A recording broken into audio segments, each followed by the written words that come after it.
সময় আমার আব্বা জান আব্দুল মুত্তালিব ইন্তেকাল করেছেন। ওই মা মারা বাপ মারা ছেলেটা আজকে নবাতের দাবি করেছে বলে হ্যাঁ, আজ 14 দিন হতে চলল। ওরে বন্ধুরা শুনে না, ওই 8 বছর থেকে নিয়ে 25 বছর পর্যন্ত আমি তাকে এক বাসনে খাবার খেয়ে খেয়ে মানুষ করেছি। আমি যে বাসনে খাবার খেতাম ওই বাসনে বাচ্চা খাবার খেত। আমি রাত্রিবেলা বারণ করলে আমার মনে হয় নবী যে না করবেন, আমার কথা মেনে নেবে। আবু জেহেল না বললো তোমার ভাতিজা যদি মেনে নেয় 3টা পুরস্কার দেওয়া হবে। আল্লাহ নবীর চাচা সোনার পাড়ে চলে গেলেন। আবু তালিবের বিবিকে ডেকে ডাক দিয়ে বলল, বিবি রে, বহুদিন ধরে নবীকে সাথে করে নিয়ে খাবার খাই নাই।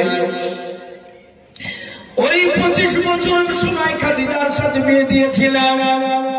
25 বছর থেকে নিয়ে 40 বছর পর্যন্ত এই 15 বছর আমি আমার ভাতিজাকে নিয়ে খাবার খাই নাই। ওরে আমার বিবি শুনে না, খাবারটা একটা বাসন খুলবা দুজনের মতো, যেন দুজনার যেন খাবার আমাদের খাওয়া হয়। আল্লাহর নবীর চাচি মা আবু তালিবের স্ত্রী বাড়িতে খাবারটা বাড়িতে খুলেছে, একটা বাসনে 2টো মানুষের খাবার নিয়েছে। আল্লাহর নবীজিকে ডাক দিল, নবী চলে আসলেন। বললেন চাচাজি ডাকলেন? বলে হ্যাঁ। আল্লাহর নবীজি বাপটি খাবারের কাছে বসাও, আবু তালিব বাপটি বসাও। আবু তালিব মনে মনে চিন্তা করল, আবু জেহেল না যে নবীজিকে বারণ করতে বলেছে কলমার দাওয়াত তুমি দিও না, এই কথাটা বারণ করতে বলেছে। আমি যদি খাবার খাওয়ার আগে ভাতিজাকে যদি বলি, আমার মনে হয় ভাতিজা রাগ করে হয়তো আর খাবার খাবে না। আর ভাতিজা খাবার না খেলে সারা রাত আমি তার চাচা ঘুমাতে পারবো না। বলুন সুবহানাল্লাহ। কি বুদ্ধি ওই আবু তালিব বেঈমান হলো। সে চিন্তা করছে না খাবার খাওয়ার আগে বলবো না, খাবার খাবে তারপরে বলবো। খালি পেটে তো থাকবে না যদি আমার কথা নাও মানে। আজ এখানে অনেক বাপজি বাচ্চা ছেলে জন্ম দেওয়া মানুষ, বাপ মা আমরা অনেকে আছে। অনেক সময় আমাদের ছেলেরা ভুল করে, আমরা রাগে থাকতে না পেরে ছেলেকে বাড়ি থেকে বের করে দিয়ে বাজারে চলে গেছে। বাপ মা কিন্তু ঘুমাতে পারে না, লোক করে দেখে স্বামী নেই। ছেলেকে ঘর থেকে বাপজি খাবার নিয়ে গিয়ে বাইরে থেকে ছেলেকে ডেকে নিয়ে সে খাবার খেতে দেয়। ভাই যাহাতে 2-3 বার খাবার খাওয়া হয়েছে আর অমনি বাপ চলে এসেছে। অনেক বাপকে দেখা যায় এসে বাপটি খাবারের বাসনকে কেড়ে নেয়, খেতে দেয় না। আমার মনে হয় খাবার খেতে দিয়ে খাবারের বাসনকে টেনে নেওয়া এর চেয়ে বড় আঘাত মনে হয় পৃথিবীতে হতে পারে না। অনেক ছেলেকে দেখা যায় গাছে গলায় দড়ি দিয়ে ঝুলে, রাগে থাকতে না পেরে আব্বা খেতে দিল না। অনেকে বিষ খায়, টেনে ঝাঁপ দেয়। বাপকে এগুলো করতে নেই। ছেলে দোষ করেছে, খেতে বসলে আপনি খাবার কেড়ে নেবেন না, খাবার খেয়ে নেই, তারপরে তখন আপনি তাকে সেই কথাটা বলুন।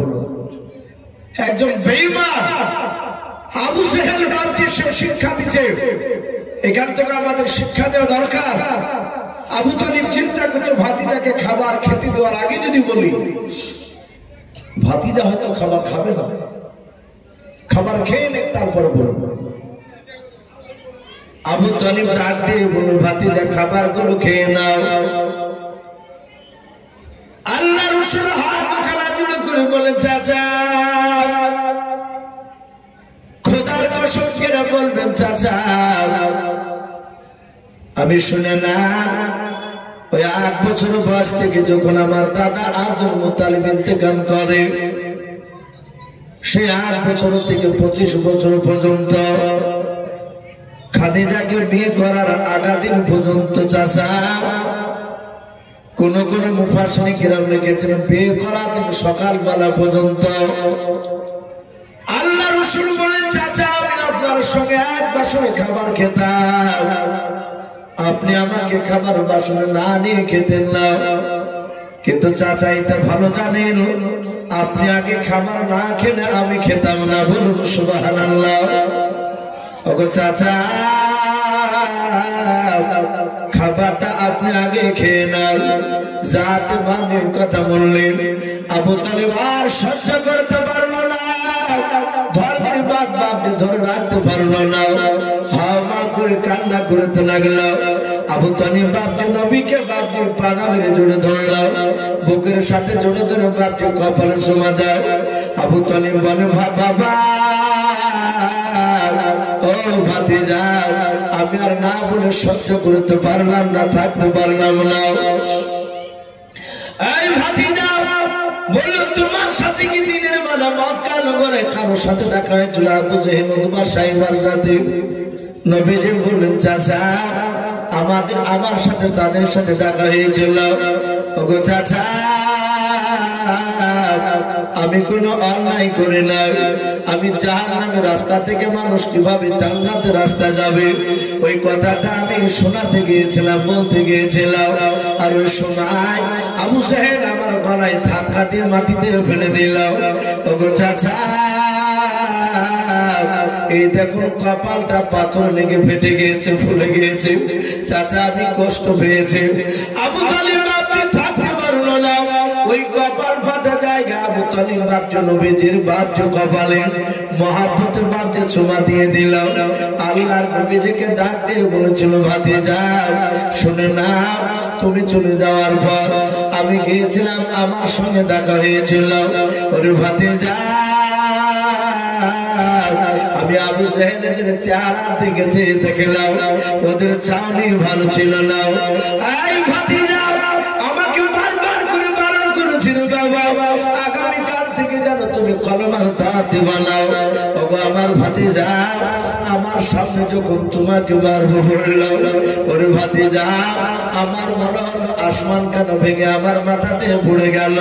ওরে ভাতিজা, আমি তোমার চাচা অনুরোধ করেছে বাবা, আগামী কাল থেকে যেন কলমার দাওয়াত আর দেবা না। এই ভাতিজা, যদি কলমার দাওয়াত যদি বন্ধ করে দাও, তাহলে মক্কার লোকেরা তোমাকে 3টা পুরস্কার দেবে। আল্লাহর নবী যে ডাক দিয়ে বলে, চাচা আর কি দেবে? বলে 3টা পুরস্কার দিতে চেয়েছে। আল্লাহর নবী বলে, চাচা শুনে না, শুধু মক্কার লোকেরা 3টা প্রাইজ কেন? শুনেন না চাচা, 3টা উপহার কেন? সারা বিশ্বের জনসম্পদ যদি আমাকে দিয়ে দেয়, আসমান থেকে সূর্য নিয়ে এসে যদি ডান হাতে দিয়ে দেয় মক্কার লোকেরা, এই চাচা আসমান থেকে চাঁদ পড়ে নিয়ে এসে যদি আমার বাম হাতে দিয়ে দেয়, খোদার কসম করে বলে চাচা সত্য কথা বলা বন্ধ করবো না। বলুন সুবহানাল্লাহ। বলে, এই চাচা, আমি হক কথা কলমার দাওয়াত দিয়ে বন্ধ করবো না। আবু তালেবের সামনে যখন রাসূলুল্লাহ ওই কথা বললেন যে আমি হক কথা কলমার দাওয়াত দেওয়া বন্ধ করবো না, আমি দাওয়াত দিবি চাচা, আমার কিছু দরকার নেই।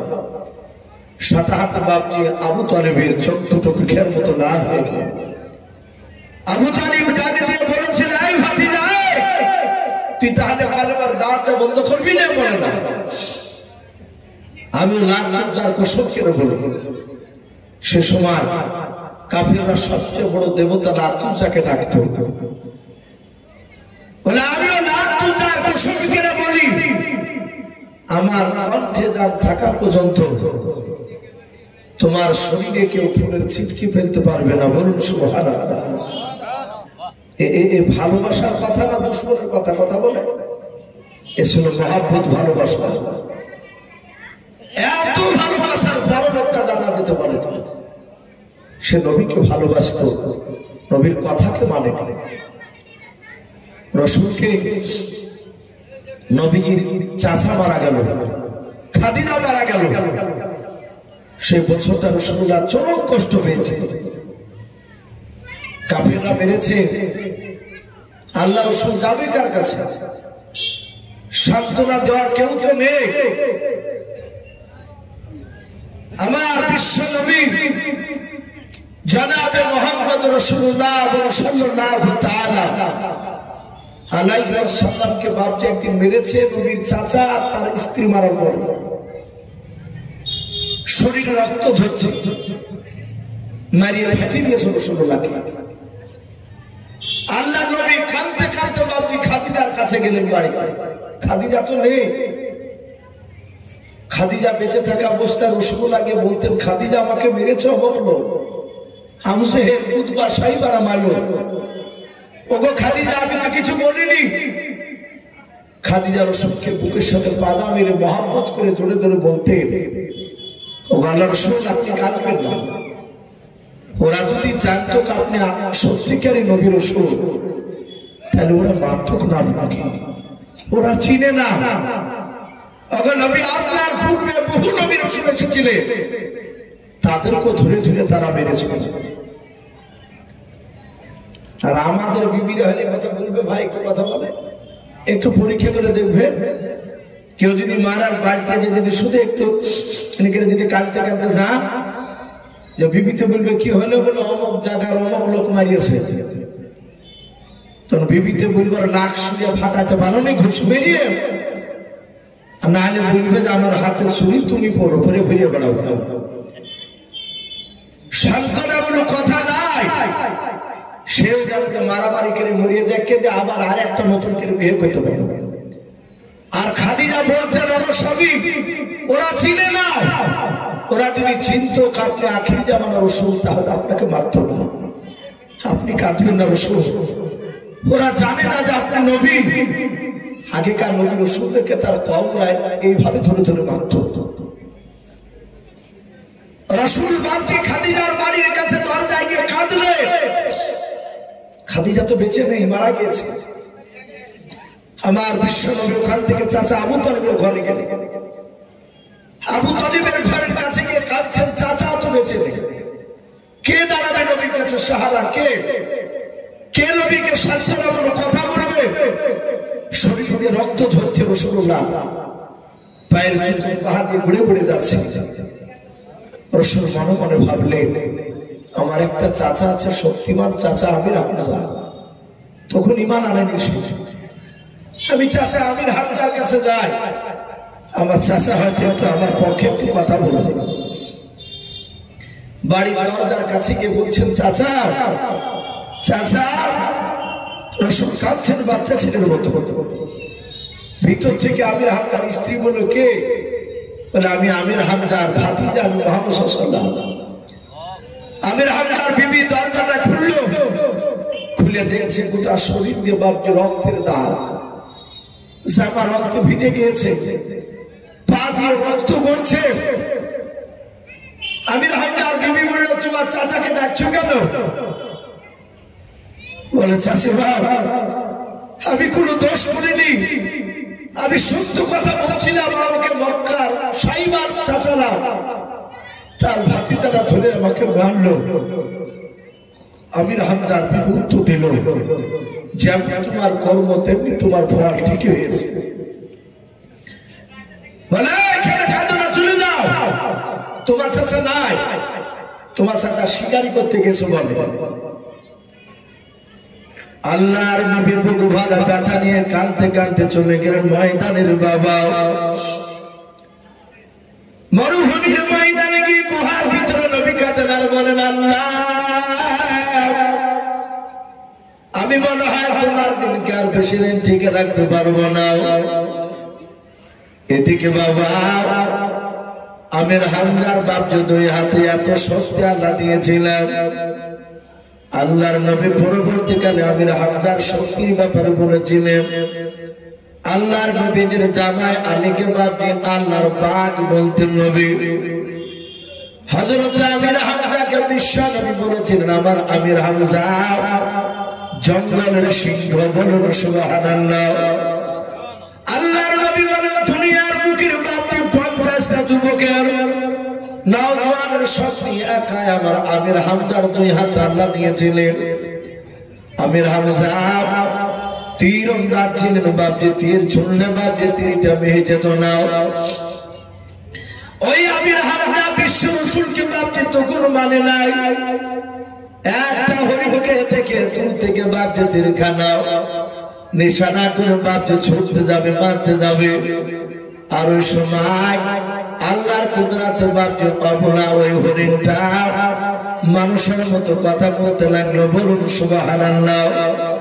তীরখানা বাপজি ছাড়তে যাবে আর হরিণটা এভাবে বাপজির পেছন দিকে ঘুরে ঘুরেছিল। ওরে নবীজির চাচা আমাকে মেরো না, ধরো না, যা তোমার ভাতিজার পাশে গিয়ে দাঁড়াও গা। বলুন সুবহানাল্লাহ। আমি হামদা বাপজি অবাক হয়ে গেল, প্রসঙ্গ হলো বাপজি খাড়া হয়ে গেল। এ কি ব্যাপার, বাংলার হরিণ পর্যন্ত আমার ভাতিজাকে চিনে, কিন্তু আমি তার চাচা হয়ে আমি তার ভাতিজাকে চিনতে পারলাম না। আমি হামদা তীর আর ধনুক নিয়ে বাপকে দৌড়াতে লাগলো বাড়িতে। বাড়িতে যাওয়ার পর বলেছিল, বিবিরে আমার বাড়ি থেকে আমার ভাতিজা এসেছিল। বলে হ্যাঁ এসেছিল। বলে কই রে বিবি? বলে তোমার ভাতিজাকে বাড়িতে বসতে দেই না। বলে কেন এসেছিল তুমি কি জানো? বলে তোমার ভাতিজাকে মারিয়েছে মক্কার লোকেরা, মার খেয়ে রক্তাক্ত শরীর নিয়ে তোমার দরবারে এসে এই দরজায় এসে শুধু বলেছিল চাচা চাচা চাচা করে কাঁদছিল আর ডাক দিছিল। আমি তাকে বাড়িতে আসতে দিই না, বাড়ি থেকে বের করে দিয়েছে, দরজা লেগে দিয়েছে। আমি হামদা বলেছিল, বিবি তুমি অন্যায় করেছো বিবি, আমার ভাতিজার সাথে এখন আমি দেখা করতে যাব। আল্লাহর নবীর চাচা নবীজি কোথায় আছে বাপজি জানেন না। উনি বলেন আমি পায়ে রক্ত দেখে আমি নিশানা দেখে দেখে চলে গেলাম। নবীজি জানলা দিয়ে পা দিয়েছেন বাপজি মাঠে যেতে, ওই পায়ের ছাপ বাপজি রক্ত মাটিতে লেগে আছে। নবীজি বাপজি দেখছেন ওই গুহার ভিতরে কাঁদে। আমির হামজা বিশ্বনবী জনাবে মুহাম্মদ রাসূলুল্লাহ সাল্লাল্লাহু তাআলা আলাইহি ওয়াসাল্লাম সিজদায় পড়ে কাঁদতেছে। আর আমির হামজা বিশ্বনবীর কাছে গিয়ে বলেছিল, ভাতিজাও শুনে নাও, আর কান্না করতে হবে না রে বাবা। আই ভাতিজাও, আমি তোমার চাচা আমির হামজা চলে এসেছিল বাবা। বলে তোমাকে মক্কার কোন লোকটা মেরেছে, আমি তার বুকে তীরখানা ভরে দিয়ে ফির দিয়ে বের করে দেব। আল্লাহর নবী বলেন, চাচা আপনি তাকে মারলে কি আমি খুশি হব? ভাবছেন? বলে কেন হব না, আমি বদলা নিব। আমার বংশের ভাতিজাকে কে মারবে, আমি আর সহ্য করবো না। আল্লাহর নবী আমির হামজার হাত ওখানে ধরে কেঁদে কেঁদে বলেছিল, চাচা ওই মানুষটাকে মারার চেয়ে আপনার ভাতিজা আরো খুশি হবে। বলে কি হলে? বলে চাচা গো, একবার শুধু আপনি কলমা লা ইলাহা ইল্লাল্লাহু মুহাম্মাদুর রাসূলুল্লাহ সাল্লাল্লাহু তাআলা আলাইহি ওয়াসাল্লাম এই কলমা পড়ে একবার যদি মুসলমান হয়ে যায়। আমির হামজা তখনই তো মেনে নিয়েছে নবীকে, যখন ওই জংলা হরিণ কথা বলেছে। আর বিশ্বাস লাগবে কথা বলো। বলে আয় ভাতিজা, আজ থেকে তোমার আমি কলমা পড়ে দিলাম। অথচ নবীজির অনেক বড়। আমির হামজা রাসূলের কাছে আসলে বাচ্চা ছেলের মতো বসে কথা বলতেন। বলুন সুবহানাল্লাহ। আমির হামজা জানতেন ইনি আমার ভাতিজা, ছোট হলো ইনি বিখ্যাত নবী, পৃথিবীর শ্রেষ্ঠ নবী। আমি বলছিলাম নবীর চাচার মধ্যে থেকে কিছু চাচা ছিল বেঈমান আর কিছু চাচা ছিল ঈমানদার। এই আবু লাহাব গোপনে প্রকাশ্যে সব জায়গায় দুশমন করে বেড়াইছে। শুধু আবু লাহাব একা করেছে তা নয়, তার স্ত্রী উম্মে জামানা পর্যন্ত নবীর বিরোধিতা করেছে। তা আবু জেহেল, উতবা, শাইবা, আবু সুফিয়ান, আবু লাহাব আর আবু সুফিয়ান এই পাঁচটা একত্রিত হয়েছে। রাত্রিবেলা আবু জেহেল ডাক দিয়ে বলে, বন্ধুরা খোঁজ রেখেছ? বলে কিসের খোঁজ? বলে মুহাম্মদ সাল্লাল্লাহু আলাইহি ওয়াসাল্লামের দিকে আস্তে আস্তে লোক চলে যাচ্ছে। বলুন আলহামদুলিল্লাহ। বাপজি আজ এক শ্রেণীর বেঈমানেরা চেষ্টা করছে মুসলমানকে পৃথিবীর বুক থেকে মিটিয়ে দেব। পারবে? কথা বলো। ও যত মারবে তত মুসলমান দিন দিন বাড়ছে। বলুন আলহামদুলিল্লাহ। আপনারা অনেকে পেপার পড়েন, মনে হয় কয়েকদিন হলো আনন্দবাজার পত্রিকাতে রোনাল্ডোর কথা দিয়েছে, শুনেছেন? রোনাল্ডো ইসলাম গ্রহণ করার একটু মতামত জানিয়েছে। পৃথিবীর দামি দামি লোক ভাবছে ইসলাম গ্রহণ করছে, চুটকে ফুটকে লোক নয়। এক শ্রেণীর বেঈমানরা জানতে পেরেছে যে আগামীতে আর বেশি দিন নাই গোটা পৃথিবীর আকাশে কলমার পতাকা উঠতে। বলুন আলহামদুলিল্লাহ। উঠবি, এটা রাসূলুল্লাহর কথা। বাবজি আবু সেহেল রাত্রিবেলায় ডেকে গোপনে পাহাড়ে মিটিং করে বলছে, এই দিন দিন বেটা মুহাম্মদ সাল্লাল্লাহু আলাইহি ওয়াসাল্লামের দিকে লোক চলে যাচ্ছে।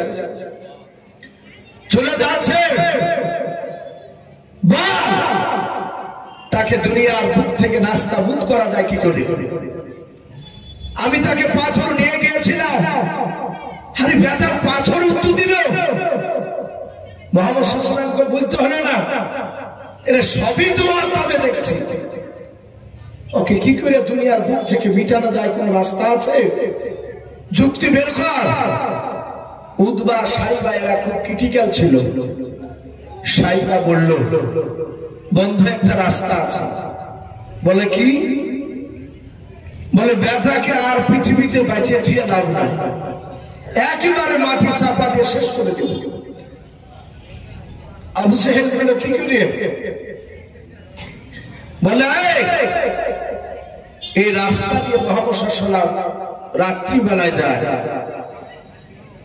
রাত্রি হলে প্রতি রাত্রি দেখতে পাওয়া যায় এই রাস্তা দিয়ে যায়। আমরা সন্ধ্যাবেলা এখনই তাড়াহুড়া করে আমরা 25 থেকে 30 হাত একটা লম্বা গর্ত কাটব। বলে ভাই যদি জানতে পারে, বলে কেউ জানতে পারবে না। মুহাম্মদ সাল্লাল্লাহু আলাইহি ওয়াসাল্লাম তার লোকরা না জানতে পারলে হলো। ওরা চারিদিকে গোল করে দাঁড়িয়ে তাড়াহুড়া করে বাকি ঘন্টা দেড়েকের মধ্যে 25 থেকে 30 হাত একটা লম্বা গর্ত কাটলো, যেন একটা মানুষ সেখানে যেন আটকে যায়। সেখানে গর্ত করার পর ডাল পাতা দিয়ে হালকা মাটি ছড়ে দিয়েছে, যেন উঁচু না হয় রাস্তা। লাইটিং এর ব্যবস্থা না। আবু সেহেল বললে, আমার দলের লোক সবাই জানি যে এখানে গর্ত কাটা আছে, তাহলে আমরা আসছি না। মুহাম্মদ সাল্লাল্লাহু আলাইহি ওয়াসাল্লাম জানা না, গেলেই পড়বে। আবু সেহেল 4টা দলকে ভাবছি ওই গর্তের চারিদিকে 4টা জঙ্গলে লুকিয়ে রাখে, লুকিয়ে রেখে একটা কথা বলে, ভাই কে করলে দেখা দেখে নাই, শুধু ধপার শব্দ পালি চারদিক থেকে যে অমনি মাটি চাপা দিয়ে বেটাকে রাতে রাতে ঠেকে শেষ করে দিতে হবে। বলে অসুবিধা নাই। ওরা তাকিয়ে আছে বাপজি, কান দিকে কানটা শুধু লক্ষ্য করে আছে, কারণ তো দেখতে পাচ্ছেন অন্ধকার রাস্তা। ওদিকে আবু সেহেল বাপজি রাত্রিবেলা বিছানায় শুয়ে ঘুম নাই, আল্লাহ তার ঘুমকে হারাম করে দিয়েছে। বলুন আলহামদুলিল্লাহ। ঘুম নাই। আবু সেহেল বলেছিল, ভাই মুহাম্মদ সাল্লাল্লাহু আলাইহি ওয়াসাল্লাম বলি দড়ি গিয়ে আমাকে জানাবে। ও বেটা এত জ্বালাচ্ছে আমাদেরকে। শতাহাত বাপজি আবু সেহেলের ঘুম আসে না। এ খবর কেন আসে না? কিতাবে লিখেছে, আবু সেহেল একাই বিছানা থেকে উঠে রাস্তার দিকে যাচ্ছে, যে বেটারা আসছে না কেন খবর নেই। মুহাম্মদ সাল্লাল্লাহু আলাইহি ওয়াসাল্লাম এতক্ষণ তো পড়ে যাওয়ার কথা। আল্লাহ বলছেন, বান্দা তোরা যা চালাক তার চেয়ে শতগুণ চালাক আমি আল্লাহ। বলুন আলহামদুলিল্লাহ। আবু সেহেলের মেমোরি থেকে বাপজি গর্ত কাটার কথাটা ডিলিট করে দিয়েছে। আল্লাহ পারে কি পারে না কথা বলে? এই যে আমি মরণে সুখের কথা বলছি, আল্লাহ না করুন। এখনই যদি আল্লাহ জবান বন্ধ করে দেয়, কেউ বাপজি জবান আর খুলতে পারবে না। ভালো মানুষ কথা বলতে বলতে পাগলা হয়ে যায়। শুধু আল্লাহ একটা নাটটা ঢিল করে দিলে আর কেউ ঠেকাতে পারবে না। আবু সেহেলের গর্তের কথা একেবারে ভুলে গেছে। ও যাতে যাতে যাতে গিয়ে নিজের গর্তে নিজে ধপাস করে পড়েছে। সাহায্য পড়ে গেছে, আর চারদিক থেকে লোক এসে তাড়াহুড়া করে মাঠে নামাচ্ছে। আবু সেহেল নিচে থেকে বলে, আমি তোদের নেতা আবু সেহেল। ওপর থেকে বলছে, বেটা এখন ফাঁদে পড়ে আবু সেহেল সাহায্য, তুমি বড় জাদুঘর, এটা আমরা জানি, আমাদের নেতা আবু সেহেলের গলার নকল করছো। আবু সেহেল দেখলো বেটা তো শুনবে না, মাটি ঢাকা দিতে দিতে ভাবছে আবু সেহেলের হাঁটু পর্যন্ত নেমে ফেলাচ্ছে, ঢাকিয়ে দিয়েছে হাঁটু পর্যন্ত। আবু জেহেল আবার চিৎকার করে বলে, আমি তোদের নেতা। দেখ আবু জেহেলের ডাক, আবু জেহেলকে পাবিনি। 5টা মানুষ 5 রকমের থাকে। একজনা বললো, ভাই গলা তো আবু জেহেলের মতনই লাগছে, একটু দেখ না বাড়িতে আছে। বাড়িতে খোঁজ নিচ্ছে, তো আবু জেহেলের বিবি বললো কিছুক্ষণ আগে গেল না, আসি পড়ে শুনলি কথার সাথে বাপটি মিলে যাচ্ছে। বললো, হুজুর আপনি বলেন কি করে করতো, তা আপনি কাটালেন আমাদেরকে, দাঁড়িয়ে থেকে কাটালে। হুজুর সব কথা বাদ দিয়ে লোকে জানতে পারলে আমার আর দাদাগিরি চলবে না, নবীর লোকেরা জেনে নেবে। আই বেটা তাড়াতাড়ি উঠা। আবু জেহেলের লোকেরা বলছে, হুজুর হাত পাচ্ছি না তো আপনাকে। বলে 25 থেকে 30 হাত লম্বা গর্ত কেটেছে আমরা। বেটা মুহাম্মদ সাল্লাল্লাহু আলাইহি ওয়াসাল্লামের দলের লোকের কাছ থেকে দড়ি আনবি, দড়ি আনবি। আমাদের দলের লোক যারা, তাদের বাড়ি থেকে তাদের জানলে অসুবিধা। মক্কার বেঈমানের আবু জেহেলের লোকেরা বাবা তাদের দলের বাড়ি থেকে প্রথমে 50 থেকে 60 হাত একটা লম্বা দড়ি নিয়ে আসল। ওই দড়িখানা প্রথমে নামে দিয়েছে রে বাবা। আবু জেহেলকে বলে, হুজুর দড়ি কেন নামে দিয়েছে আপনি ধরুন। আবু জেহেল নিচু থেকে চিৎকার করে বলেছিল, বন্ধুরা আমি দড়িতে হাত পাই নাই, বলুন সুবহানাল্লাহ। 25 থেকে 30 হাত গর্ত দড়ি এনেছে, 50 থেকে 60 হাত। আবার আবু জেহেল বলো, ভাই আর একটা দড়ি নিয়ে, বড় লম্বা দড়ি নিয়ে আর একটা নিয়ে আসলো। প্রথমকার দড়ির সাথে জোড় দিয়ে বাবা দ্বিতীয় দড়ি কানা নামিয়ে দিয়েছে। আবু জেহেল বলে হাত পাই না, আর একটা নিয়ে। এইভাবে বাবা মক্কা নগরে আবু জেহেলের দলের যত মানুষ ছিল সবার বাড়ি থেকে সব দড়িগুলো বাপটি নিয়ে আসার উপর দড়িতে দড়ি দিয়ে বাপকে জোড় দিয়ে নেমে দেয়। যত দড়ি বেঈমানের আবু জেহেলের লোকেরা নামায়, আমার আল্লাহ তত বেঈমান আবু জেহেলকে গভীর তলদেশে নামিয়ে দেয়। বলুন সুবহানাল্লাহ। কিন্তু আবু জেহেল বাপটি নিচে অনেক দূরে চলে গিয়েছে। কিন্তু আবু জেহেলের গলার আওয়াজ মনে হচ্ছে বাবা 10 হাত দূর থেকে কথা বলছে। আবু জেহেল বলে, ভাই কই এখনো তো দড়ি হাত পাই নাই। আবু জেহেলের লোকেরা অপর থেকে বলেছিল, ভাই আমাদের মক্কা নগরে আমাদের দলের বাড়ি তার দড়ি নাই, যা দড়ি ছিল সব নামিয়ে দিয়েছে। হুজুর দেখেন মনে হয় আঙুর পাঁদরে পালা লেগে গেছে। আবু জেহেল বলছে, হাঁচা হাঁচা মিলে দেখছি দড়ি তো থাকে নাই। বলে আর দড়ি নাই, বলে না। আবু জেহেল বুঝতে পেরেছে এ শুধু মক্কার দড়ি কেন। নিচু থেকে বলছে, বন্ধুরা মক্কার দড়ি কেন, গোটা পৃথিবীর দড়ি একত্রিত করে আমাকে উঠাতে পারবি না। বলুন সুবহানাল্লাহ। আবু জেহেল নিজে দাবি করছে। অপর থেকে লোকেরা বলছে, আবু জেহেলের লোকেরা, হুজুর তাহলে তুলতে না পারলে আপনি পড়িয়ে থাকেন নাকি, আমরা চলি। বলে না না যাইছিলি। বলে আপনি তো বললেন যে উঠাতে পারবি না। বলে সব দড়িতে পারবে না, কিন্তু একজন ব্যক্তি পারবে। বলে কে? বলে উনি হচ্ছেন মুহাম্মদ সাল্লাল্লাহু আলাইহি ওয়াসাল্লাম। যেই নবীর জন্য গর্ত কেটেছে সেই নবীকে ডাকি নিয়ে আমার নাম করবে। উপর থেকে 8-10টা লোক বলছে, হুজুর আপনার কি মাথা ব্যথা খারাপ হয়ে গেছে নাকি? বলে না তো। বলে ওর লেগে গর্ত কেটেছেন, আপনি শুনলে আসবে। এ তো আমরা না, রাহমাতুল লিল আলামিন নবী এমনি টাইটেল পাইনি। বা রাসূল সেজদায় গিয়েছেন, উটের পাঁচা মুড়ি, তাজা মুড়ি নয়, চাপিয়ে ধরে রাসূল দম আটকে যাচ্ছিল। ফাতেমা শুনতে পেয়েছেন আব্বাকে মেরে ফেলছে। ফাতেমা দৌড়ে এসে ভুড়িখানে নামিয়ে দিলেন, কাঁদছেন, আল্লাহ আমার আব্বাকে অন্যায় করে মারছে, এদেরকে সব ধ্বংস করে দাও। দরদে নবী ফাতেমার হাতখানা ধরে নিচে নেমে বলছে, মারে বদয়া করিস না, ওরা আমাকে চিনতে পারেনি। বলেন সুবহানাল্লাহ। ওরা আজ চিনতে পারেনি, আমার সন্তান হয়তো আগামী দিনে আমাকে চিনতে পারবে। রাহমাতুল লিল আলামিন এমনি লাকাব পাইনি আমার রাসূল। আবু জেহেল বলল, আমার এটা অগাধ বিশ্বাস, নবীর কাছে গিয়ে আমার নাম কেন নবী আর থাকতে পারবে না।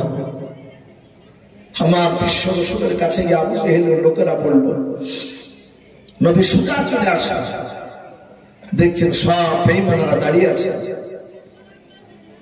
নবী সাল্লাল্লাহু আলাইহি ওয়াসাল্লাম শুধু বাপটির পেছন দিকে, বাপটি না নিচু দিকে তাকিয়ে ডাক দিয়ে বললেন, চাচা আপনি গর্তে পড়লেন কেন? আবু জেহেলের গলার স্বরটা নরম হয়ে গিয়েছে।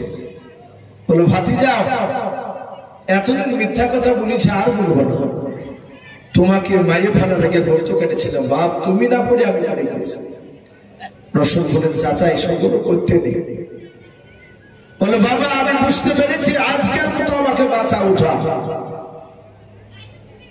আল্লাহর নবী বলেন, চাচা আমি আপনাকে উঠাতে পারি একটা শর্তের উপর। চাচা আবু জেহেল বলল, ভাতিজা তুমি যা শর্ত বলবা সব শর্ত আমি মেনে নেব। নবী বলেন, চাচা আপনাকে উঠে নিলে আপনি বলেন কলেমা পড়বেন কি? আমার বিশ্ব নবী জনাবে মুহাম্মদ রাসূলুল্লাহ সাল্লাল্লাহু তাআলা আলাইহি ওয়াসাল্লাম নবীজির বাপটা আপনার কথাতে রাজি হয়ে গেল। আবু জেহেল বেঈমান বলে, ভাতিজা আমাকে উঠে নিলে আমি কলেমা পড়ে নেব। আল্লাহর নবী বাপটি বিনা দড়িতে বাপটা হাতখানা নামিয়ে দিলেন। নামি দিয়ে বলেন, চাচা একটু হাতখানা আমার দিকে একটু ওঠান, আমি আপনার হাতটা ধরে আমি তুলে নিই। আবু জেহেল বাবা নিচু থেকে বাপ যে করতো হাসি মেরে বাপ যে হাত তালি মারতেছে। বেঈমান শয়তান যারা হয় সব জায়গাটা শয়তানি করে। আবু জেহেলকে তুলতে যাচ্ছে হাত বাড়িয়ে, আবু জেহেল নিচু থেকে এমনি করে হাত তালি মেরে বুঝে গেছে। মুহাম্মদ সাল্লাল্লাহু আলাইহি ওয়াসাল্লাম গিয়েছে আর নাই। তো নবী বলে, চাচা আমি কি গিয়েছি? বলে, ভাতিজা তোর একটা ব্রেক ছিল একেবারে শেষ হয়ে গেছে। বলে, কেন? বলে, মক্কার আমাদের দলের না হলে মনে হয় 1000 দড়ি হলো, সব 50-60 করে লম্বা দড়ি, দড়িতে দড়ি দিয়ে জোর দিয়ে উঠাতে পারেনি আমাকে। তো 2-4 খান দড়ি শোকের না নিয়ে বিনা দড়িতে হাত বানিয়ে দিয়েছি। আল্লাহ রাসূল বলেন, চাচা আমি শুধু আপনার নবী রাসূল নয়, ওগো চাচা আমি সারা পৃথিবীর মাখলুকাতের নবী প্লাস রাসূল। জোরে বলুন সুবহানাল্লাহ। এই কথাটা আলোচনা করতে গিয়ে একটি কিতাবের ঘটনা বাপজি তুলে ধরেছে। আল্লাহ রাসূল সারা পৃথিবীর মাখলুকাতের নবী প্লাস রাসূল। আপনার যেমন আজকে বসে আছে রাসূলুল্লাহর মসজিদে নববীতে এইভাবে জমাট বেঁধে মানুষ বসেছে, সব সাহাবায়ে কেরাম। হযরত সালমান ফারসি রাদিয়াল্লাহু তাআলা আনহু তিনি বলেন, সবচেয়ে বৃদ্ধ সাহাবা, উনি বলেন আমি মসজিদে নবীর কথা শুনতে গিয়ে আমি ভিতরে জায়গা পাইলাম না, সব একদম পেটটা ভরে বসে আছে। আমি মসজিদে নববীর দরজার কাছে বসে গেলাম, ভিতরে জায়গা নেই। ওখান থেকে বসে বসে আমি নবীর চেহারার দিকে চেয়ে নবীর কথা শুনছিলাম। বিশ্ব নবী আমার মসজিদে মিম্বারে এভাবে পাখানা মিম্বারের প্রথম ধাপিতে বাপটি রেখে প্রথম কাজ ওই 3 নাম্বার এক নিচ থেকে যেতে যেতে 3 নাম্বার ধাপিতে রাসূল আমার উপরে বসে আছে। আমার দরুদ নবী জনাবে মুহাম্মদ রাসূলুল্লাহ সাল্লাল্লাহু তাআলা আলাইহি ওয়াসাল্লাম বিশ্ব দরদি বাপটি বসে কথা বলছিলেন। সালমান ফারসি বলে, আমি দেখলাম একটা উট নিয়ে বাপটি দৌড়ে আসলো। ওই উটটা দৌড়ে এসে মসজিদে বাপটি নববীর দরজায় উটটা বাপটি মাথা কানে ভরে দিয়ে বাপজি রে বাবা, উটটাতে নবীজিকে বাপটি খুলতেছিল। বলুন সুবহানাল্লাহ। সাহাবা সালমান ফারসি বলে, আমরা দেখলাম ওটা যার জন্য বাপজি রাস্তা করছিল নবীর কাছে যাবে দৌড়ে। সালমান ফারসি রাদিয়াল্লাহু তাআলা আনহু মাজমানি গুনরা বলেন, আমরা সব সাহাবারা উটের দিকে তাকানোর পর আমরা সাইড দিয়ে দিলাম, রাস্তা দিয়ে দিলাম। উটটা দৌড়ে গিয়ে মসজিদে নববীর ভিতর দিয়ে দরজা দিয়ে ভিতর দিয়ে আল্লাহর নবী জনাবে মুহাম্মদ রাসূলুল্লাহ সাল্লাল্লাহু তাআলা আলাইহি ওয়াসাল্লাম এইভাবে বাপজি পাখানা মাটি দিয়ে দিয়ে বসেছিলেন। আল্লাহর নবীজির কাছে গিয়ে উঠটা নবীজির ডান পায়ে বাপজি মাথাটা রেখে দিয়া উটের ভাষায় চি চি করে কাঁদতে লাগলো। বলুন সুবহানাল্লাহ। সাহাবা সালমান বলেন আমরা কেউ বাপজি উটের ভাষা বুঝতে পারলাম না। নবীজির পা মুবারক মাথা দিয়ে এত জোরে জোরে কাঁদছিল, উটের চোখের পানিতে নবীর পা মুবারক দিয়ে গড়ে গড়ে বাবা উটের পানিতে দেখলাম মসজিদে নববীর মাটি পর্যন্ত ভিজে কাদা হয়ে যাচ্ছিল। এত কাঁদছিল। সাহাবারা বলেন আমরা সবাই মিলে দেখলাম আল্লাহর নবী জনাবে মুহাম্মদ রাসূলুল্লাহ সাল্লাল্লাহু তাআলা আলাইহি ওয়াসাল্লাম পবিত্র হাত দিয়ে বাবা উটের মাথাতে বাপজি হাত বোলাতে লাগলেন। সাহাবারা বলে দেখলাম নবী আমার মাথা নড়ে নড়ে যেন ইশারা ইশারা কি যেন উটের সাথে বলছিল। বলুন সুবহানাল্লাহ। আমরা কেউ উটের ভাষা বুঝতে পারলাম না, শুধু চেয়ে চেয়ে করে কাঁদছিল। নবী যে মাথা নড়ে নড়ে যেন কি বলল। নাচতে পারে নবী বললেন আরে উট কাঁদিস না, আমি পয়গম্বর আমি কথা দিলাম তুই কাঁদিস না। উটের সাহাবারা নয় সালমান পাশে সাহাবারা মনে দেখলাম উটটাকে কান্না বন্ধ করতে বললাম আর সাথে সাথে উটটা চি করা কান্না বন্ধ করে দিলাম। আল্লাহ রাসূল বলেন ওরে আমার বিলাল তুমি দাঁড়িয়ে যাও। ও হযরত আলী দুজন সাহাবা তোমরা দাঁড়িয়ে যাও। আলী বিলাল রাদিয়াল্লাহু তাআলা আনহুম আজমাইন বললেন লব্বাইক রাসূলুল্লাহ। ও আল্লাহর নবী আপনি আমাদেরকে কেন দাঁড়াতে বললেন? দরদি নবী বলেন বিলাল আলী যাও আর মসজিদে নববীতে থেকো না, সোজা দৌড়ে চলে যাও। বলে কোথায় যাব? বলে এই উটটা যে আমার কাছে এসে কাঁদছিল, আমার কাছে কাঁদতেছে রে উটটা। ওরে সাহাবা বিলাল আনিয়ে আমি নবী হুকুম করলাম যাও এই উটের মালিককে ডেকে নিয়ে আমার দরবারে নিয়ে এসো। বলুন সুবহানাল্লাহ। হযরত আলী বিলাল ডাক দিয়া বলে নবী গো এই উটের মালিককে আমরা চিনি না, উটটা কার তো জানি না, এ তো আমাদের পাড়ার উট নাই। আল্লাহর নবী জনাবে মুহাম্মদ রাসূলুল্লাহ সাল্লাল্লাহু তাআলা আলাইহি ওয়াসাল্লাম বলে সাহাবারা উটের মালিকের নাম জানা দরকার নাই। সাহাবা আলী বিলাল বলেন হুজুর তাহলে কেমন করে চিনতে পারবো? আল্লাহর নবী বলেন সাহাবারা তোমরা পেছন পেছন যাবা আর উটটা তোমাদের আগে আগে যাবে। বলুন সুবহানাল্লাহ। উটের মালিকের বাড়িতে গিয়ে দাঁড়িয়ে যাবে তোমরা ভেবে নিয়ে ওই বাড়িওয়ালা হচ্ছে উটের মালিক। আল্লাহর নবী বলেন ও তোর মালিকের বাড়িতে নিয়ে যাও। উটটা সাহাবা হযরত আপনার সালমান ফারসি রাদিয়াল্লাহু তাআলা আনহু বলেন আমরা দেখলাম নবীজি ইশারা করলেন, উটটা বাপজি মসজিদ থেকে বেরিয়ে পড়লেন। সাহাবা আলী আর বিলাল দুজনায় চলতে লাগলেন।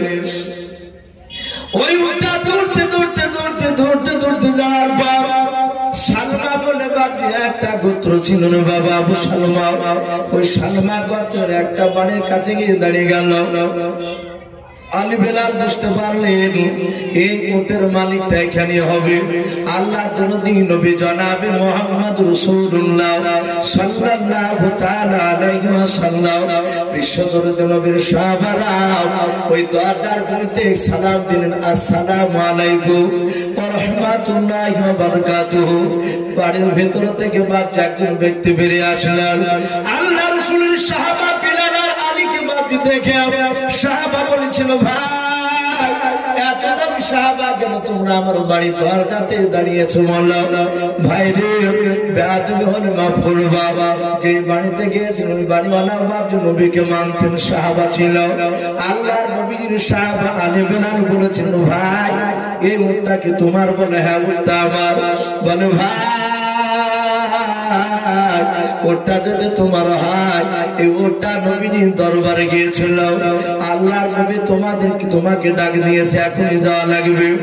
আল্লাহ রাসূলের বাপকে কথা কেনা শোনার পর ওই উটের মালিক আর বাপ বাপকে দাঁড়ানো না, সোজা আগে আগে দৌড়ে চলে যায়। বেলাল বলে দেখে না উটের মালিকের পেছন পেছন উটটা দৌড়ে যায়, তার উটের পেছন পেছন আমরা দুজন দৌড়ে গেলাম। আল্লাহ নবীর কাছে গিয়ে বেলাল বাপকে সালাম দিলেন, আসসালামু আলাইকা ইয়া রাসূলুল্লাহ ইয়া হাবিবাল্লাহ। আল্লাহর নবী সালামের উত্তর দিয়ে দিলাম।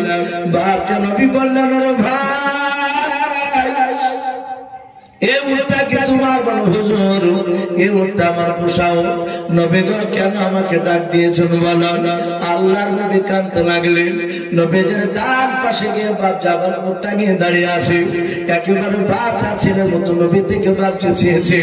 ওই উটের দুই চোখের কোনা দিয়ে ঝরঝর করে পানি ঝরতেছে। ও বাপজি ভাইরা, আমরা অনেক সময় উটের কুরবানির সময় আমরা ফেসবুকে দেখতে পাই, ইউটিউবে দেখতে পাই, অনেক জায়গায় উটকে বাপজি কুরবানি দেয়। উটকে জবাই করার জন্য বাপজি যখন যেই মাঠে নিয়ে যায় দেখতে পাওয়া যায় অনেক লোক দাঁড়িয়ে দাঁড়িয়ে দেখে। আর উট বাপজি কুরবানির আগে উট বাপজি বাচ্চা ছেলের মতো চিঁচি করে কাঁদে, তার চোখ দিয়ে পানি ঝরে। আমার অনেক সময় বাপজি দেখে মনে হয়, ও বাপজি ভাইরা, আল্লাহর নবীর সাহাবারা বলে দেখলাম আল্লাহর নবী যখন বাপজি ওই ব্যক্তিকে উটের মালিকের সাথে কথা বলছিলেন, আর ওটা নবীর চেহারার দিকে যে ফেল ফেল করে বাপজি কান্দা করেছিল। আল্লাহর নবী বলেন, উট কাঁদিস না, আমি তো বিচার করেছি, আমি তো আছি, ডাক দিয়েছিলাম। আল্লাহর নবী বলেন, সাহাবা এ উট কি তোমার? বলে হ্যাঁ, এ উটটা আমার। ডাক দে বলো, ওরে সাহাবা, উটের ওপর কেন তুমি অবিচার করেছো? উটকে কেন পেট ভরে খেতে দাও নাও? আল্লাহ রাসূলের বাপটি ডাক শোনার পর বাবা ওই উটের মালিক বলেছিল, নবী গো, এই উটটা এসে আমার বিরুদ্ধে আপনার দরবারে মামলা দিয়েছে, বিচার দিয়েছে। বলে হ্যাঁ। বলে নবী গো, উটটা কি বিচার দিয়েছো না বলো? আমি দেখতে চাই মিথ্যা কিনে কে লাগিয়েছে আপনাকে, না সত্য কথাগুলো বলেছে। আল্লাহর নবী বলেন, সাহাবা ওটা আমার ডান পায়ে পা রেখে বলেছিল, ওগো আল্লাহর নবীজি, সারা পৃথিবীর মধ্যে আপনি শ্রেষ্ঠ নবী রাসূল। ওগো আল্লাহর নবীজি, ওগো নবী, আমার মালিক আমার যত্ন করে না, আমাকে ভালো করে খেতে দেয় না, আমাকে অল্প করে খেতে দেয়। ও আল্লাহর নবী গো, শুনে না, আর ভারে ভারে কাজ করতে দেয়। আমি ভারে কাজগুলো করতে পারি না, তখন আমার মালিক আমাকে ধরে ধরে মারে, আমি সহ্য করতে পারি না। ও নবী, আপনি আমার মালিককে ডেকে নিয়ে এসে রাসূল, আপনি একটু তার আমার যত্ন নিতে বলো। সে যদি আমার যত্ন নেয়, আমাকে ভালো করে খেতে দেওয়ার পর সে যদি খেতে দেয়, শুনে না আমার শক্তি আসবে, তখন ভারী কাজ দিলে আমি করে দিতে পারবো। ও আল্লাহর নবী, একটু দয়া করে বুঝাবে। আর যদি না শোনে আপনার কথা, দয়া করে আমার মালিকের কাছ থেকে আপনি আমাকে একটু আজাদের ব্যবস্থা করে দেবেন। আল্লাহর নবী যখন এই কথা বললেন, আর উটের মালিক তাকে সহ্য করতে পারলো না। নবীর পা দুখানা জুড়ে ধরে বলেছিল, ওগো আল্লাহর নবী, যে আপনি মাফ করবেন। নবী দয়া করে রাসূল মাফ করবেন নবী গো, উট যেই কথাগুলো আপনার দরবারে বলেছিল হুজুর শুনে না, এগুলো বারহাক সত্য, বলুন সুবহানাল্লাহ। আল্লাহ রাসূল বলেন, এই উটের মালিক বলো, তুমি তার ব্যবহার তুমি দেখাবে না, তুমি তার কি ইজ্জত করবে কিনা তুমি বলো, তার কি সেবা করবে কিনা বলো। সাহাবা ডাক দিয়ে কাঁদার বলো, হুজুর গো, শুনে না, যে বাবুলা আমার বিরুদ্ধে আপনার দরবারে সাক্ষী দেয়, বিচারে দেয়, নবী গো, সেই উটকে আমি আর নিয়ে যাবো না, আমি স্বেচ্ছা আপনার দরবারে দান করে দিলাম, বলুন সুবহানাল্লাহ। আল্লাহর নবী জনাবে মুহাম্মদ রাসূলুল্লাহ সাল্লাল্লাহু তাআলা আলাইহি ওয়াসাল্লাম তার সাহাবা সালমান ফারসি বলেন, খোদার কসম করে বলে দেখলাম, যাতে তার মালিক বলল, আমি আজাদ করে দিলাম, নবী আপনাকে আমি দান করে দিলাম। আমার বিশ্ব নবী বলেন, ওঠ রে, এই মালিকের মার তার তো যাওয়া লাগবে না, তুই আজ থেকে তো স্বাধীন হয়ে গেলে যাও, এই জঙ্গলে যেখানে মন চাইবে সেখানে চলে যাও। ওটা বাপজি আবার কান্না করতে করতে বন্ধ করে দিয়াও, চিচি করে বাপজি বাবা ওটা এত আনন্দ পেয়েছিল। সাহাবা সালমান বলেন, খোদার কসম করে বলি, আমি দরজার গুলিতে দাঁড়িয়েছিলাম, ওটের ভাষায় ওর জোরে ধরে বাপজি আপনার পড়তে ছিল আশহাদু আল্লা ইলাহা ইল্লাল্লাহু ওয়া আশহাদু আন্না মুহাম্মাদান আবদুহু ওয়া রাসূলুহু। জোরে বলুন সুবহানাল্লাহ। সালমান ফারসি শুধু বলেন আমি নয়, যতগুলো সাহাবা ছিল মসজিদে নববীতে সবাই শুনতে পেলে উল্টা প্রকাশ্যে নবীর দিকে তাকাচ্ছেন আর কালেমা পড়ে সাক্ষী দিতে দিতে জঙ্গলে চলে গেল। বলুন আলহামদুলিল্লাহ। সেই নবী ডাক দিয়ে বললেন, চাচা আমি শুধু আপনার নবী নয়, ওগো চাচা আমি সারা পৃথিবীর মাখলুকাতের নবী প্লাস রাসূল। এই দড়ি লাগবে না, আল্লাহর রাসূল তিনি বলেন এক একটা নবীকে 4টা 5টা 2টা 3টে করে মুজিজা দান করেছে, আর আমার আল্লাহ রাসূল বলেন আমি একাই নবীর উপরে যে কোরআনটা নাযিল করেছে আল্লাহ বলেন পুরোটাই মুজিজা। বলুন আলহামদুলিল্লাহ। নবীর দরবারে বাপজি অলৌকিক এমন এমন ঘটনা ঘটতো সাহাবারা অবাক হয়ে যেত। আপনারা যেমন কথা শুনছেন অনেক মানুষের রাত হয়ে যায়, জালসা করে বাড়ি যখন যায় কিছু বৃদ্ধ মানুষ খুব কষ্ট পায়, বলে চাচা আগে পালিয়ে দিতে পারেননি? তখন উত্তর দেয় যে বাবারে ওয়াজ শুনতে শুনতে রাত্রি হয়ে গেছে, বুঝতে পারি।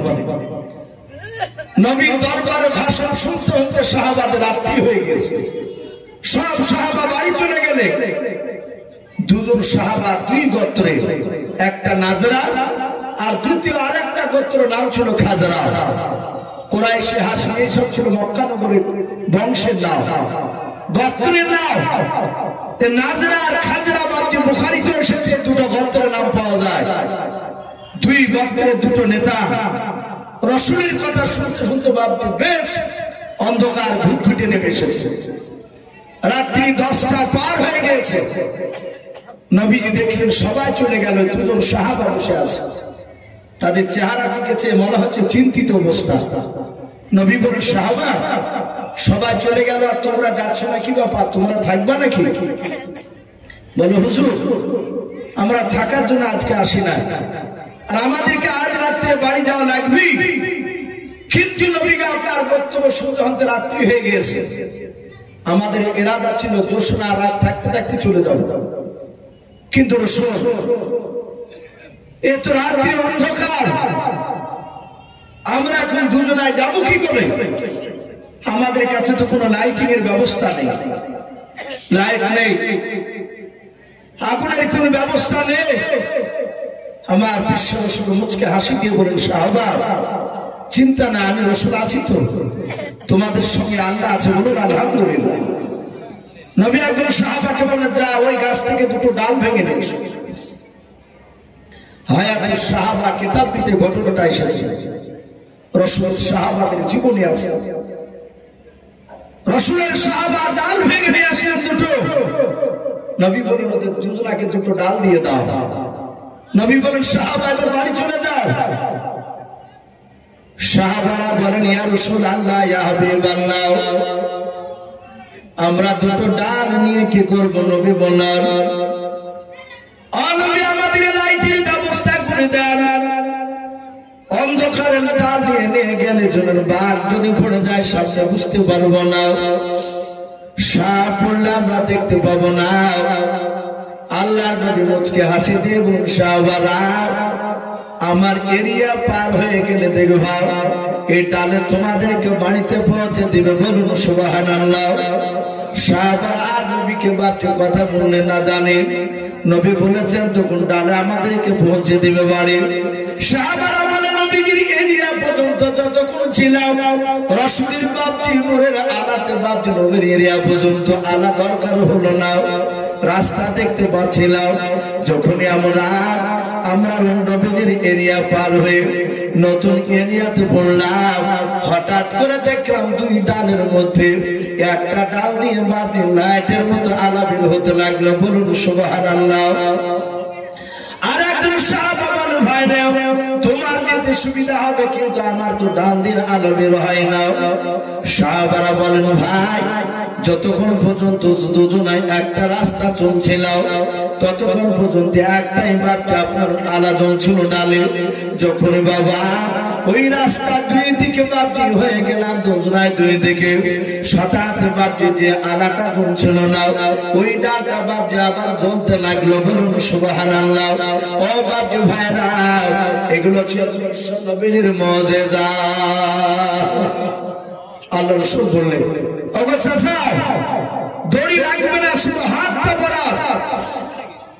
সাহাত বাপ হাতটা বাড়াতে বললে আবু সাহেব হাতটা এমনি করে তুলেছে, আর নবী খেস করে হাতটা ধরে রাসূলুল্লাহ তাকে তুলে নিলেন। বলুন সুবহানাল্লাহ। মক্কার হাজার হাজার দড়িতে পারে নাই, আর নবী বিনা দড়িতে হাতখানা বাড়িয়ে দিয়েছে, তুলে নিলেন। রাসূল বুক ভরা আশা নিয়ে বললেন, চাচা এবার পড়ে না। সাথে হাতে বলল, আবু সাহেব ভাতিজা, আমার জানা ছিল না যে তোমার জাদু জমিনে কাজ করে। আমি এতটুকু জানতাম তোমার জাদু আসমানে চলে। মানে বেঈমানরা বলেছিল, হে মুহাম্মদ সাল্লাল্লাহু আলাইহি ওয়াসাল্লাম, তুমি যদি নবী রাসূল হও তাহলে আসমানের চাঁদকে দু টুকরা করে দেখাও তিনি। নবী মক্কার মাটি থেকে দাঁড়িয়ে শুধু এইভাবে ইশারা করেছিল, আর চাঁদ দুই দিকে দুটো পাহাড়ে পড়ে গিয়েছিল। বলুন আলহামদুলিল্লাহ। বিজ্ঞানীরা বলছে চাঁদের ফাটলে দাগ আছে, চাঁদটা যে জোড়া দেওয়া তার দাগ বোঝা যায়। বাপজি আমার সোনা লালেরা, এটা আবু জেহেল জানতো যে নবী মাটি থেকে আকাশে কাজ করেছে। নবীর ইশারায় চাঁদ টুকরা হয়ে যায়। আবু জেহেল বললে, আমার জানা ছিল না যে তোমার জাদু জমিনে চলে। আর দেখলে তুমি বড় জাদুঘর, আমি তোমার কলেমা পড়বো না। আমার বিশ্ব রসুল সেই সময় বুক ভরা ব্যথা নিয়ে নবী বলেছিলেন, এই চাচা, আজ থেকে তোকে কেউ আবুল হিকাম বলবে না, জ্ঞানী গুণী বুদ্ধিজীবীর বাপ বলবে না। আমি রসুল তোর নাম দিয়ে দিলাম আজ থেকে আবু জাহাল। আমরা চলতি ভাষা বলি আবু জেহেল, এর অর্থ হচ্ছে বাপজি মূর্খের বাপ। সম্মানিত ভাই আমার বাবাজি বলে না, রসুলের বিরোধিতা তারা করেছিল, তাই তারা বেঈমান হয়ে বাপজি তারা মারা গিয়েছিল। নবীর মুহাব্বত যারা করেছিল তারা ছিল সাহাবায়ে কেরাম। বাপজি রাত্রি অনেক হতে চলেছে, আমি আপনাদের সামনে বাপজি তিনটা হাদিসের মধ্যে শেষের হাদিস পড়েছিলাম, মান বানা লিল্লাহি মাসজিদান বানাল্লাহু লাহু বাইতান ফিল জান্নাহ। নবীজি বলেছেন, কেউ যদি মসজিদে একটা টাকা দান করে, কেউ যদি মসজিদে বাপজি ঘর করে দেয়, মসজিদ বানিয়ে দেয়, তার জন্য জান্নাতে একটা আল্লাহ ঘর বানিয়ে রাখবেন। বলুন সুবহানাল্লাহ। তো বাপজি এখানে অনেক বাপজি ভাই মা বোনেরা রয়েছে, আমি আপনাদেরকে খুব বিরক্ত করব না বাপ, কারণ আমার পরে আরো বক্তা আছেন আলহামদুলিল্লাহ, তারা আরো জান ভরে আসে আলোচনা করবে। আমি মিনিট 20 মতো বাপজি আমি আপনাদের কাছে একটু দেখতে চাই। মসজিদে বাপজি অনেক কাজ এখনো বাকি আছে। আমাকে মাওলানা জামিউল ইসলাম সাহেব বললেন, হুজুর একটু আদায়ের জন্য অনুরোধ করা হয়েছে, তাই আমি আপনাদেরকে বাপজি এখানে দেখতে চাই। আমাদের কার আব্বা, কার মা, কার দাদা দাদি, নানা নানি অনেকে চলে গেছে বাপ, কবর থেকে বাপজি তারা তাকিয়ে আছে, একটু হয়তো আমার জন্য একটু দোয়া করবে। তাই বাপজি রাত্রিবেলা দেখতেছে আল্লাহর ঘর তৈরি করার জন্য। নবীজি বলেছেন, কিয়ামতের ময়দানে পৃথিবীর সব ধ্বংস হয়ে যাবে, শুধু মসজিদটা বাপজি ধ্বংস হবে না, আর মাদ্রাসা। বলুন আলহামদুলিল্লাহ। এই মসজিদ অক্ষত বসতে বাপজি আল্লাহর দরবারে উঠে যাবে, মানুষের মতো কথা বলবো। তাই আমি দেখতে চাই বাপজি 5000 10,000 করে বাপজি, আমি একটু বেশি করে বলবো বাপজি, নগদ টাকা দেওয়ার একটু চেষ্টা করবো। অনেক মানুষ ওয়াদা করে বাপজি সে টাকাগুলো অনেকে দিতে চায় না। তাই বাপজি যদি কোন আল্লাহর বান্দা যদি থাকে,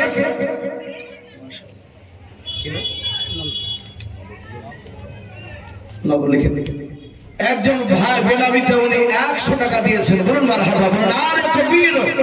আল্লাহ তার দানকে কবুল করুন। ভাই আমি এখানে দেখতে চাই বাপজি নগদ 1000 করে টাকা, 1000 করে টাকা বাপজি। আমরা এখানে যদি 50 জন আমরা যদি বাপজি একটু হাত উঁচু করে বলি যে আমরা নগদ টাকা দেবো 1000 করে ইনশাআল্লাহ, যদি দেওয়ার মানসিকতা আপনাদের থাকে তাহলে বাপজি কাছে না থাকলে বলবেন যে আগামী কাল কিংবা এক সপ্তাহের মধ্যে দিব ইনশাআল্লাহ।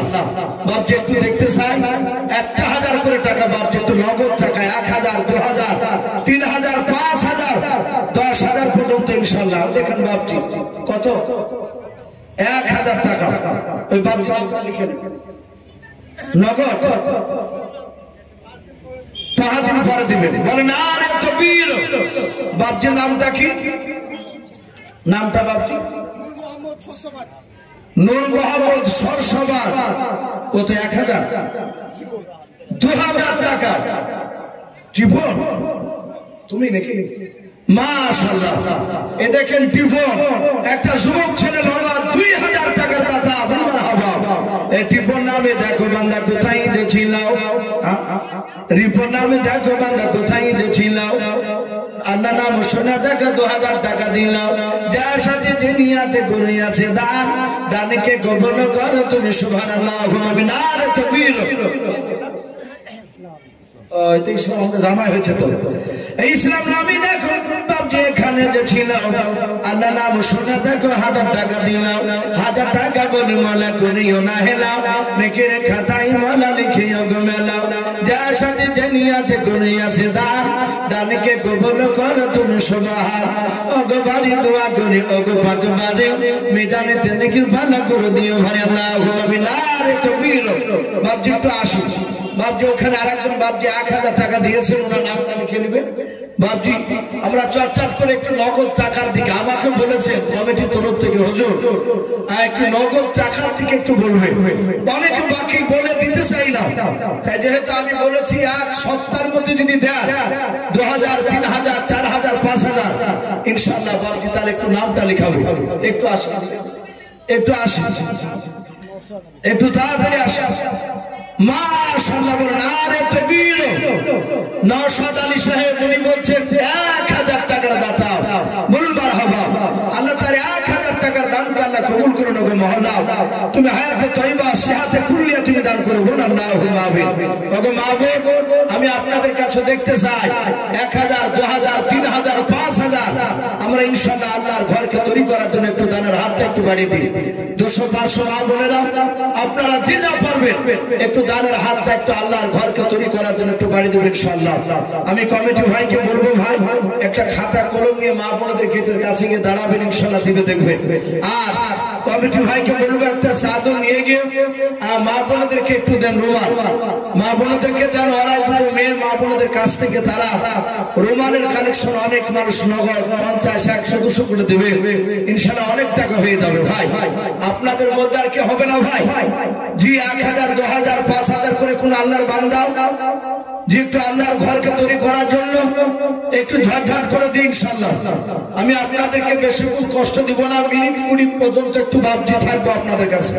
তারপরে ইনশাআল্লাহ হয়তো রাত্রি 10টার মধ্যেই আমাদের জালসা যিনি প্রধান বক্তা আলহামদুলিল্লাহ তিনি চলে আসবে। ভাই আপনাদের মধ্যে আর কি হবে না? 2000, 1000, 500 একটু আল্লাহর বান্দা ঘরকে তৈরি করার জন্য জি একটু তাড়াতাড়ি আসে।